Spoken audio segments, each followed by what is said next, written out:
Ako si Denden Obra. I'm part of Criminology Den, and here I am today to share you on how to ace and top the board exam. So, yun na nga. Kung bago ka pala sa channel ko, so huwag nyo kalimutang i-click ang notification bell para update kayo sa mga susunod na uploads natin. At subscribe nyo na rin ako para maging part ako ng review journey nyo. At lalo kung pareho tayo ng career path, diba? Na tinatawid ngayon sa ating mga buhay. Kalokay natin sa atin. So, eto na. Diba, nung una kong upload, shinare ko yung mga tips kung paano pumasa sa board exam. So, ngayon, ang i-upload natin kung paano pa mag-top sa board exam. Okay? So, number 1. Ang pinakauna dyan, maraming na nag-share nito ha. Ang pinakauna dyan is yung paano mo mamamanage yung oras ng pagsagot. Yun ang pinakamahalaga. Okay? So, bibigyan ko kayo ng example. So, nakikita nyo tong papel na to. So, kunwari, ito yung mismong answers, yung questionnaire sa board exam na ma-receive nyo. Una sa lahat, paghahawak nyo sa kanya, di ba meron kayong shadean? Kumalma muna kayo. Okay? Yung kaba, i-manage nyo na mawala siya sa isip nyo, sa puso nyo, sa sarili nyo. Kumalma muna kayo, and bago kayo magsagot. Huwag kayong sasagot na kabadong-kabado kayo dun sa exam. Okay? Yung mga sikreto ng mga top-notcher is, eto ha, real talk na to. Ang mga sikreto nila, maraming beses nilang nabasa yung exam. Kaya mas nakakapag isip sila ng best possible answer dun sa question. Kasi nga, 10 beses na nilang napasadahan, 12 beses na nilang napasadahan yung isang exam. So, paano yun, ma'am? Okay? Pag sinabi mong napasadahan, lahat na nabasa mo. Kasi ako personally, nung nag-exam ako, yung isang question na yun, yung isang subject na yun, is 8 to 10 times ko siyang nabasa. Ganon ako katindi nun. So, paano yun? Paano yun? Huwag kang excited. Kunwari, ito ha. Kunwari, ito yung shishadan. Tapos, ito yung answer, yung questionnaire. Yung shishadan, huwag mo munang pansinin yun. Itabi mo muna yun. Okay? Itabi mo muna yun. Ang bigyan mo talaga ng pansin yung mismo question. Okay? Bawa, number 1, sasagot ka na, ano ka na, diba? You have the pencil. Gusto lang akong pencil ito. So, kung na, ito na yung pencil, ito yung question. Number 1 pa lang, yung sagot, alam mo na yung sagot ng number 1. So, ang gagawin mo, tatarahan mo, sa number 1, feeling mo ang sagot ay B. Tatarahan mo na yung B. Okay? Yung 2, hindi mo alam yung sagot. Iwanan mo yung 2. Okay? Kung yung 3, alam mo yung sagot, pero dalawa ang feeling mo na sagot, possible is A or C. Tarahan mo. Okay? Pero lagyan mo ng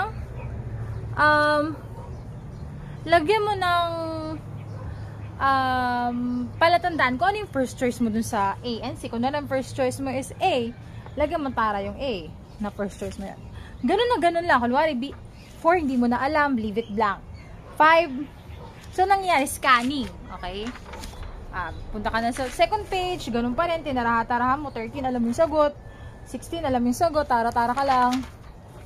Tapos nababasa mo yung mga question. Okay? Kung sa plain view pa, sa unang tingin, alam mo na agad yung sagot. May mga ganong mga question. So, feeling mo super napag-aralan mo, so tatarahan mo yan. Kung may mga question dito na hindi mo alam yung sagot, it's okay. Okay lang po yun. Wala pong problema doon. Okay?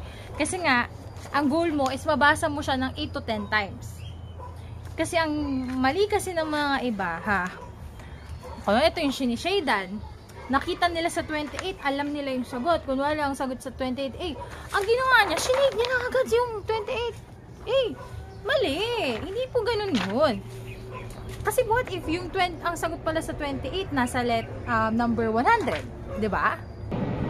Tapos yun, yan lang yung gawin mo, 33, ang sagot is A, tarahan mo yung A. 34, di mo alam. 35, hindi mo alam. Hindi punta ka sa sunod na page. 36, alam mo, letter D, pero di ka sure, tarahan mo ulit. 37, di mo alam sagot. 36, hanggang sa ganun lang. Okay? Hanggang sa mapunta ka na sa last page. Sa 100. Wala, sa 100, last page na, diba? So, kunwari, 94, alam mo sagot. 95, alam mo sagot. 96, di mo alam. So, leave it blank. 97, alam mo sagot. 98, di mo alam. 99, di mo alam. 100, di mo alam. So, meron ka na agad first, isang beses mo nabasa. Diba? So, gagawin mo ulit. Dahil may mga hindi ka nasagutan, balik ka sa simula. Okay? So, babasahin mo ulit. Kunwari, number 2, di mo pa rin talaga alam yung sagot. Titalon ka sa number 4. So, nalaman mo na yung sagot. Feeling mo, itong sagot. A or B. Diba? Tapos, number 5, di mo alam sagot. Leave it blank. Hanggang sa, napunta ka na naman sa dulo, alam mo na yung sagot sa 99, A, kasi nakita mo, yun pala yung question sa number 24. Ganon. So, may dalawang beses mo nabasa yung question. Okay? Gawin mo ulit. Pangatlo. Pag lahat na nasagutan mo, tapos, nasagutan mo na lahat, 1 to 100. Tapos, nakapang 5 beses ka pala nagbasa. Huwag ka makampante.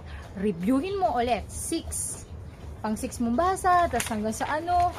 Ganun pa rin eh. Basa ka ng 7. Pang 7 mo scan. Tapos, tingin ka na naman ng tingin. Tapos hanggang pang 8, hanggang pang 9, hanggang pang 10. Makikita mo dyan, may mga na-miss ka. Okay? So, yun po yung mga sikreto ng mga top-notcher kung bakit sila nagtatap. Kasi nga po, ilang beses po nilang nabasa yung question. Okay? Paano yung shading? Okay? Yung shading, dahil nga, may mga sagot ka na. So, ito po pala, isang tip ko. Pag medyo, may, pinatay. Sa mga question, minurder ni A, si B, ganyan. Minsan kasi kahit sabihin mo binasa mo siya ng binasa, hindi ka magigets. Kung kinakailangan mag-drawing sa papel, drawing mo, kunwari ito yung bahay, ito si Mario, drawing ka dyan, tapos lalag mo pangalan Mario. Tapos ito si Maria, kasi yun yung example. Kahit drawingan mo ng drawingan yan, sulatan mo ng sulatan yan, ayos lang po yun. Okay?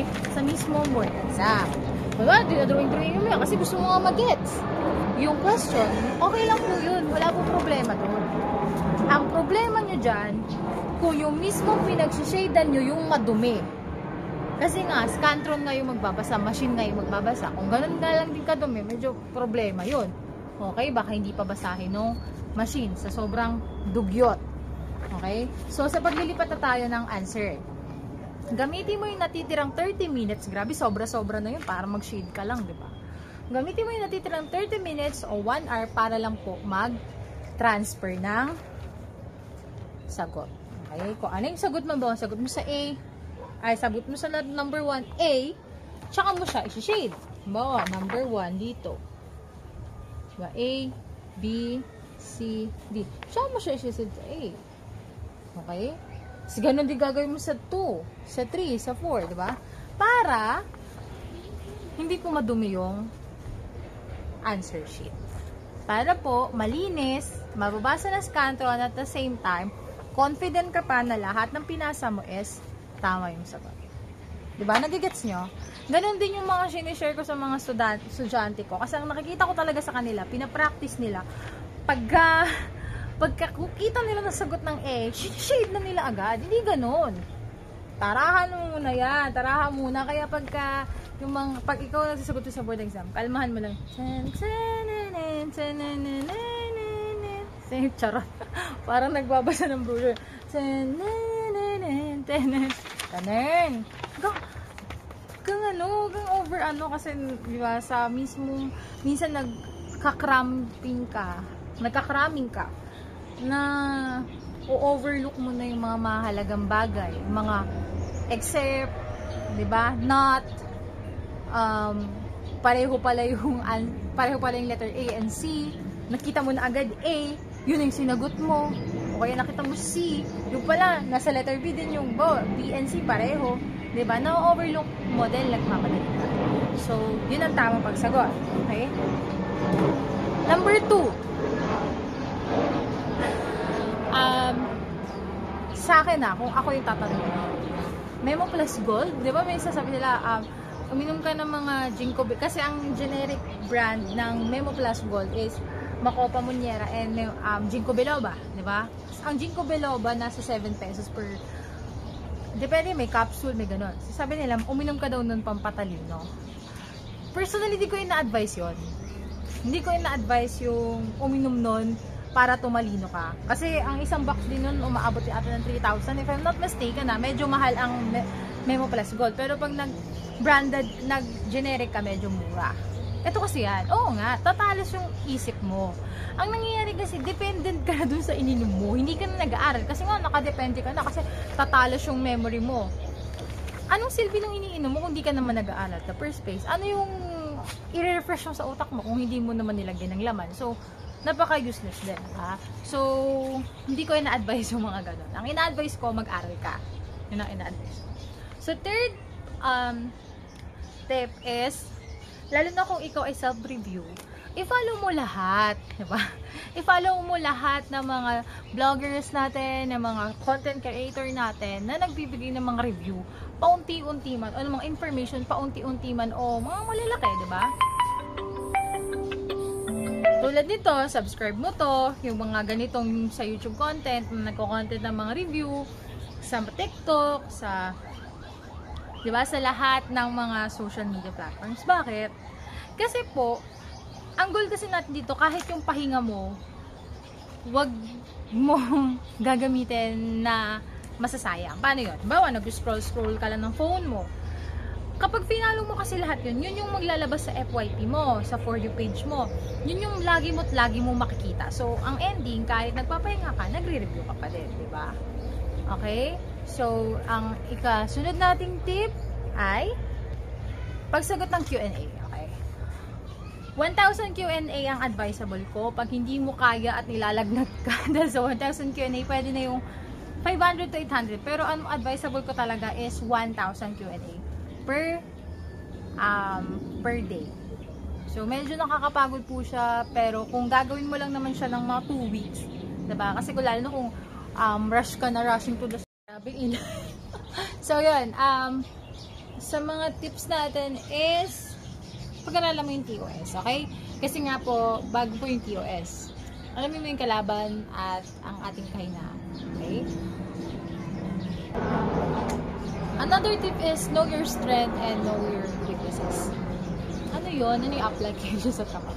Alamin mo kung asang parte ka ng asang parte ka ng sitwasyon mo ngayon sa buhay mo, okay? Alamin mo kung ano yung position mo. Paano position sa workplace? Alamin mo po kung ano yung capacity mo. So alamin mo yung capacity mo, your finances, diba?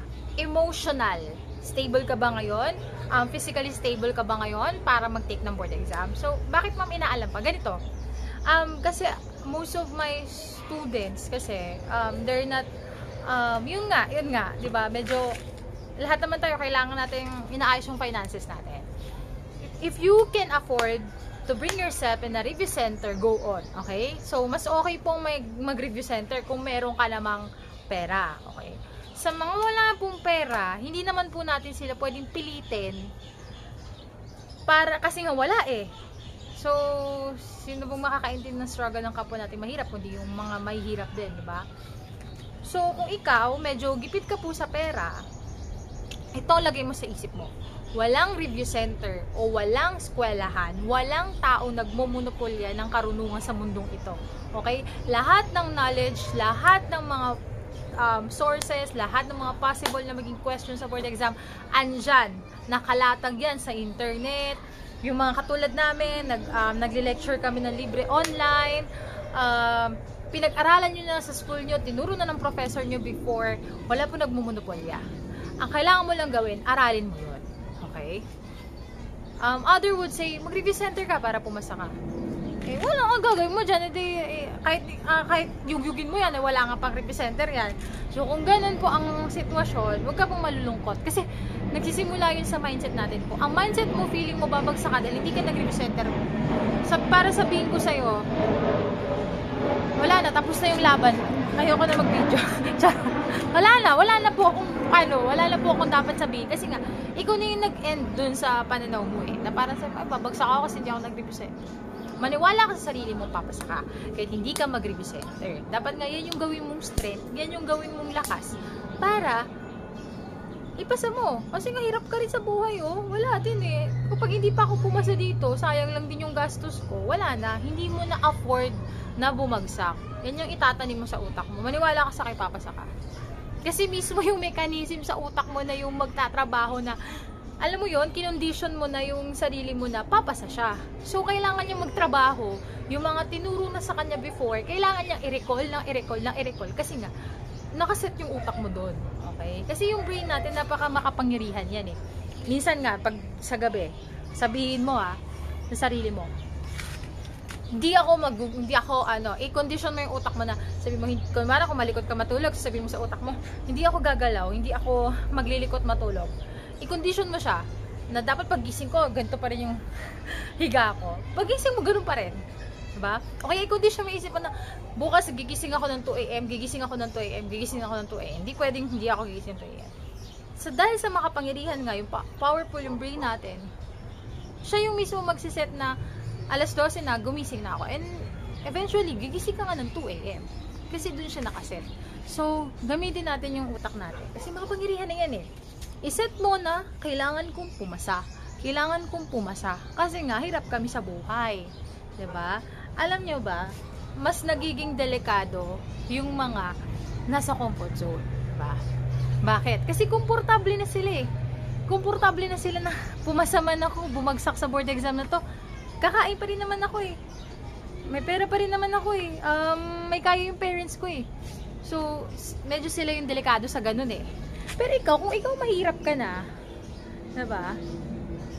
Mas, mas gagawa ka, mas kikilos ka para sa ikapapasa mo. Kasi nga, naghihirap ka ni. Ganun. Okay? So, know your strengths and weaknesses po. Another tip is, gumamit ka ng keyword. Okay? Keyword talaga. Bakit? Pinopromote si Miss Keyword. Yeah. Gumamit ka ng keyword. Bakit? Ang dami-dami natin subject. Hello. Diba? Pag chinapsoy mo yun sa utak mo, wala na yan. Para yung halo-halo, nagkaganon-ganon, chinapsoy mo eh. Sinama-sama mo siya eh.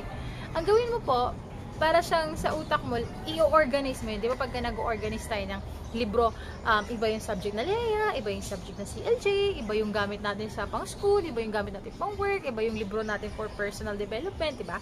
Iba yung libro natin for finances, ganun din po sa subject. Kasi kalat pong subject natin, super dami po nating subject, lahat na lang ng area, na pagka-pulis, na pagka-psychology, pagka-teacher, pagka-doktor, pagka-abogado, lahat na lang andun, diba? So, ang gagawin mo sa utak mo is, iaayos mo siya na dito CLJ. Lang dito CLJ lang dito. So, i-organize mo siya. Huwag kayong ngayong araw, aralin ko Leia, bukas CLJ naman. Per area ka mag-aral. Okay? So, another yes, magdasal ka. Diba? Yes. May kasabihan nga tayo, diba? Do your best and God will do the rest. So, gawin mo lahat ng dapat mong gawin. Gawin mo lahat ng dapat mong trabahuin. And si Lord na yung bahalang gawin yung mga bagay na hindi mo nagawa. Pero hindi po ibig sabihin na iaasa mo kay Lord lahat. Huwag mo pong iaasa sa Diyos lahat. Hindi na ako nag-review kasi alam naman ni Lord na mahirap kami. Alam niya naman na naghihirap kami. Ipapasa niya ako. Inasa mo na lang sa fate at destiny yung buhay mo. Hindi mo na inaral para pumasa ka. Okay? So, do your best and the God will take over the rest. Another is umiwas ka sa mga bagay na nakakadagdag ng kaba. Ano yun? Kasi, sabi ko nga, diba, yung kaba, pag naramdaman mo yan, isa yun sa mga dahilan kung bakit ka babagsak. Kasi, kinakain ka na ng kaba. Lahat ng inaral mo, yung buong pagkatao mo, buong katawan mo, yung mismo sistema mo, is, kinakain na ng kaba. So, ano yung mga dapat natin iwasan para hindi tayo makaramdam ng kaba is yung hindi ka susunod sa pamahiin. Kasi, diba, hindi naman lahat ng tao naniniwala sa pamahiin, pero most of the Filipinos, there are really have a hard fate when it comes to this. Talaga sobra silang nananampataya sa mga ganon, diba? Mga pamahiin. So, sumunod ka na lang, no? hindi naman lahat sumusunod sa pamahiin. Wala na rin mong mawawala kung di ka susunod, di ba? At kung susunod ka, sumunod ka na lang kasi baka pag di ka sumunod, baka doon kakabahan kasi isip mo, la, di ako nagganito, baka bumagsak ako, okay? So, ano na yung mga pamahiin natin dyan?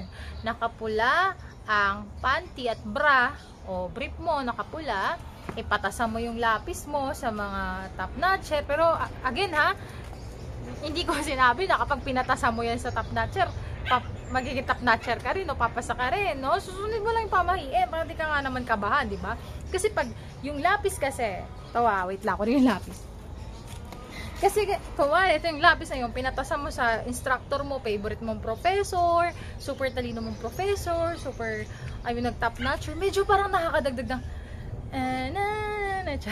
nakakadagdag siya ng lakas ng loob kasi iniisip mo, hala, yung ginagamit kong lapis is tinasahan ng super talinong top notcher, so nakakadagdag siya ng factor, pero hindi ibig sabihin na ito, tinasahan niya to, papasa ka, okay? Hindi ganun yun. Another pamahiin is yung ano pa ba yung pamahiin natin doon is tap the board, diba? Bago ka umalis, ganun yung board, no? Pagkaabot mo sa proctor mo ng last na papel mo bago ka lumabas, pukpukin mo na yung board. So, ibig sabihin nun, you're going to top the board. Top the board. Another is, pagka lumabas ka na ng training, review, ng examination room, is huwag ka na pong lumingon. Kasi it manifests na gusto mo pang bumalik. And it shows na doubt ka sa sagot mo. Sinilingon mo pa eh. Diba? Tsaka medyo kakabahan ka.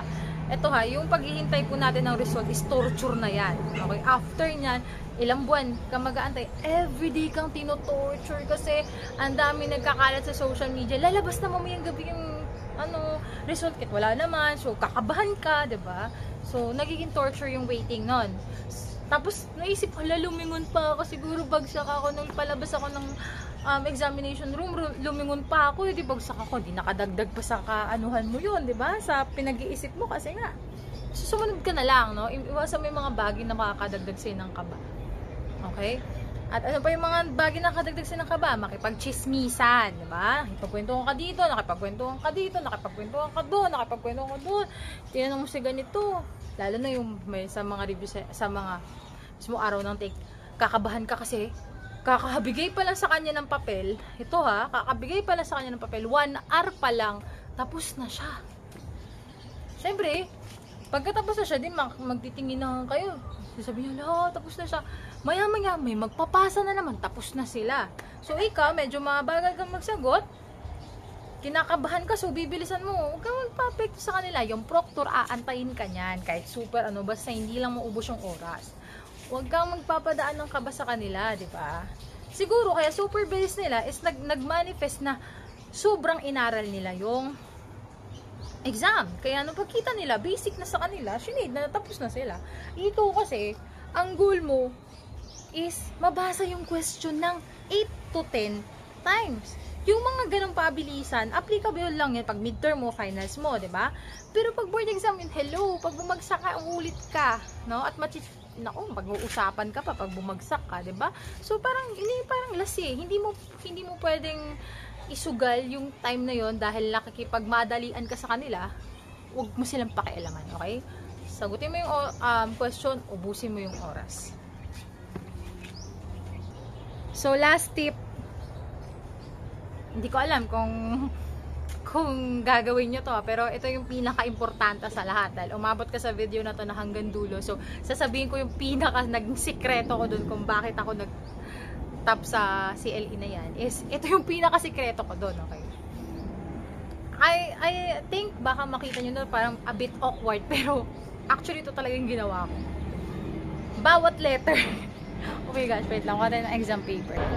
Yeah, although nag-review ako, although nag-aral ako, although umabot ako sa 6 years sa college, although sobrang ginalingan ko sa pag-aaral ko, sobrang nag-review ako ng TOEIC, pero talagang bawat letter ko sa pagsagot ko sa board exam is nagmamakaawa ako sa Diyos na ipakita niya sa akin yung sagot. Bakit? Yun talaga, as in, di ba? Medyo matrabaho siya or ano, pero nagbasa ako ng 1. Kitsure ako dun sa sagot ko, sabi ko, Lord, parang awa mo na, ano pong sagot dito sa number 1? Hindi po ako pwedeng bumagsak, parang awa nyo na po. And then, bago ako sasagot. Ganon. Number 2, binasa ko siya, nakasampung basa ko na, so last na to eh, diba? Wrap up na kayo. Nga pag nagpapa-exam ako, sabi ko, wrap up your answer. Pag mga wrap up, 5 minutes na lang yan, 3 minutes na lang yan, 10 minutes na lang yan. So, ibig sabihin, nagra-wrap up ka na ng question. So, pina-finalize mo na yung answer mo. Okay? Pag sa finalization ako, bago ko ilipat o shade yan sa aking sinishadean, dinadasalan ko na talaga, Lord, parang awa nyo na po, maawa po kayo. Anong sagot sa number 3? Utang na loob, Diyos ko po, parang awa nyo na, Lord, hindi ako pwedeng bumagsak. Kanya, di ba? A little bit OA, pero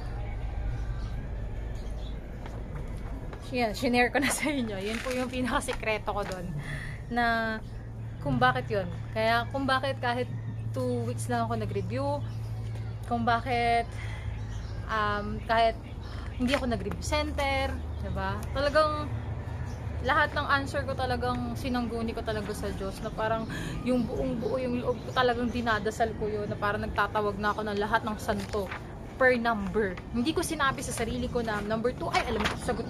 Hindi ako nagpakita ng kahit na konting kayabangan nung araw na yun ng board exam. So, yun. 14, Lord, sagot dito siya. Tama ba to, Lord?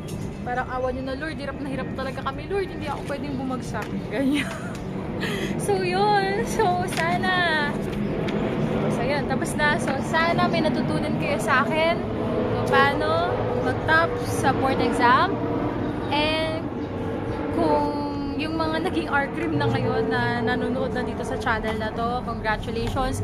Medyo madami po kayo, hindi ko na kayo ma-replyan isa-isa. Nagti-thank you sila na thank you po ma'am din sa mga reviews nyo sa amin and sa mga binigay nyo po sa amin. Kaya R-Cream na kami ngayon, na nakakatuwa po, nakakataba ng puso na naging produkto ko rin kayo at somehow. So yun, sana po pag naging R-Cream, apply nyo to lahat, no? Apply nyo to lahat ng tips, pati yung actual tips ko sa board exam, pati to.